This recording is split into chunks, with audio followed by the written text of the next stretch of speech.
Hello friend, आज हम बनाएंगे क्रिस्पी स्वीट कॉर्न। ये खाने में बहुत अच्छे लगते हैं। इन्हें शाम के टाइम स्नैक्स में भी सर्व कर सकते हैं या फिर किसी पार्टी में भी स्टार्टर में सर्व कर सकते हैं। और ये बनाने में भी बहुत इजी है। तो चलिए स्टार्ट करते हैं इसको बनाना। इसके लिए हमें 1 चम्मच मैदा चाहिए, 4 चम्मच कॉर्नफ्लावर, 1 चम्मच विनेगर, 250 ग्राम स्वीट कॉर्न, बारीक कटे हुए हरी मिर्च, धनिया पत्ती, 1 कटा हुआ बारीक प्याज, 1 चम्मच काली मिर्च पाउडर, 1 चम्मच नमक, आधा चम्मच हल्दी पाउडर। अब हम एक कढ़ाई लेंगे, उसमें हम 2 कप पानी ले लेंगे और उस पानी को हम उबाल लेंगे। उसके बाद हम इसमें कॉर्न्स ऐड करेंगे। हमारा पानी उबल चुका है और अब इसमें स्वीट कॉर्न ऐड करेंगे और इसे हम 5 मिनट तक ढककर उबलने के लिए रख देंगे। देखिए हमारे स्वीट कॉर्न 5 मिनट में उबलकर तैयार हो चुके हैं। अब हम इनको बाहर निकाल लेंगे। अब हम इनको छन्नी में छान लेंगे और इन्हें ठंडा करने के लिए हम इसमें 1 कप ठंडा पानी डाल देंगे। अब हम इसके अंदर मैदा ऐड कर लेंगे, कॉर्नफ्लावर और आधा चम्मच नमक, हल्दी पाउडर और हम इन सब को अच्छे से मिक्स कर लेंगे।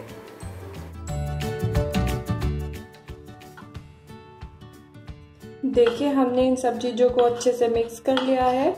मेरे कॉर्न्स में थोड़ा मॉइस्चर था इसीलिए वो अच्छे से चिपक गए हैं। अगर आपके कॉर्न्स बिल्कुल ड्राई होंगे तो उसमें आप 1 चम्मच पानी ऐड कर सकते हैं, जिससे कि वो अच्छे से चिपक जाए और पाउडर फॉर्म में ना लगे। तो अब हम इन्हें तलना स्टार्ट करेंगे और 2 मिनट तक हम इन्हें लो फ्लेम पर ही तलेंगे। और अब हम चेक करेंगे कि हमारा तेल गर्म हो चुका है या नहीं। तो हमारा तेल गर्म हो चुका है और अब हम इसमें स्वीट कॉर्न ऐड करेंगे।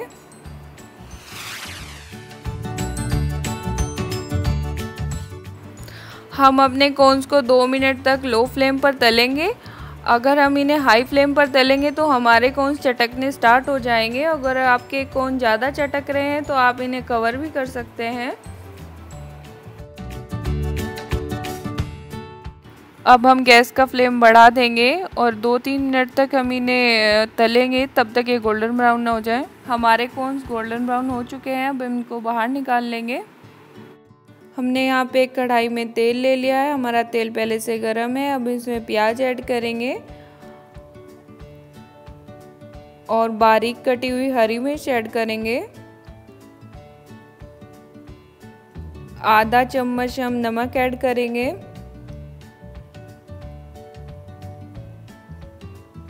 और इन सबको हम अच्छे से मिक्स कर लेंगे।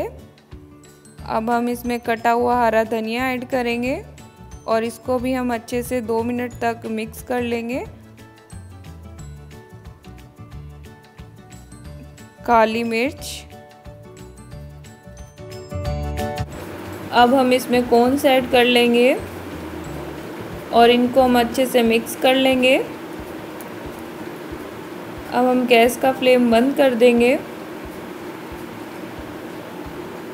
और इसमें हम विनेगर ऐड करेंगे। आप नींबू का भी यूज़ कर सकते हैं। हमने इसकी गार्निशिंग के लिए कैप्सिकम यूज़ की है। आप इसे ऐसे भी गार्निश कर सकते हैं। और आपको ये कैसे लगी मेरी डिश, तो आप मुझे कमेंट करके ज़रूर बताइएगा और मेरे चैनल के नीचे सब्सक्राइब बटन दबाना ना भूलिएगा। Thank you.